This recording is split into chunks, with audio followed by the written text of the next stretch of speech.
Hi there, a reader got in touch because they were interested in how I was doing this I-cord edging just for simple garter stitch, and I thought I'd do a quick video to show you. So you need 3 extra stitches on either side of your garter stitch. So I've got 3 there and 3 at the end.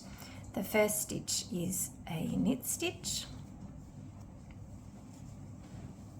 and then you bring the yarn back around to the front, and then you slip that next stitch off purlwise, and then you bring the yarn back around to do a knit stitch, and that third stitch is a knit stitch.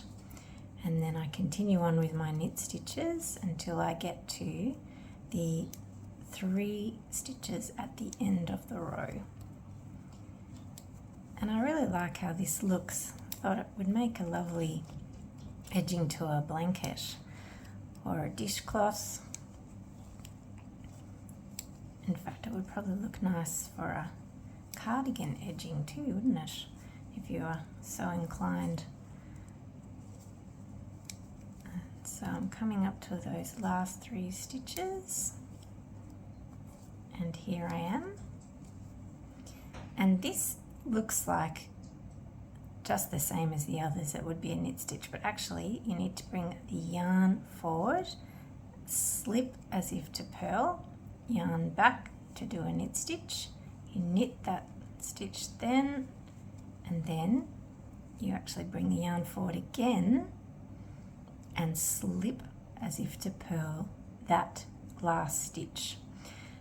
So you're not actually working that last stitch. In fact, you'll bring the yarn back around it, see how it gets captured, to do the next row.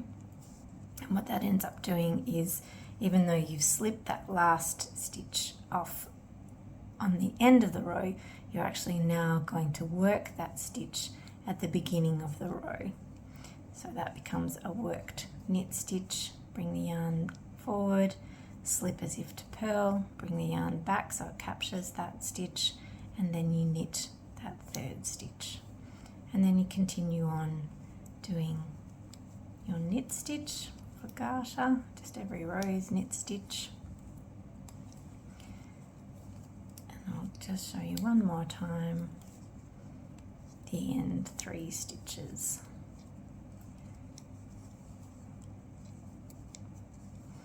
And I hope your knitting projects are going well.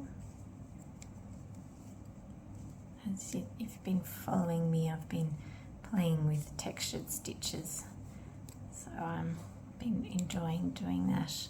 And learning new techniques is always fun.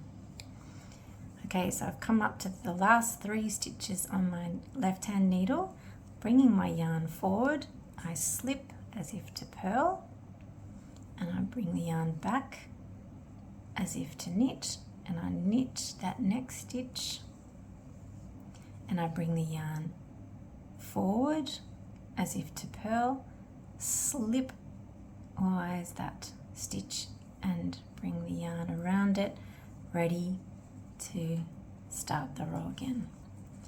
And that is the I-cord edging, and as you can see, it has this lovely sort of boxed edge, and if you can see how it looks on the side and then on the back as well, it just looks really lovely. And that's it, there you go, I-cord edge.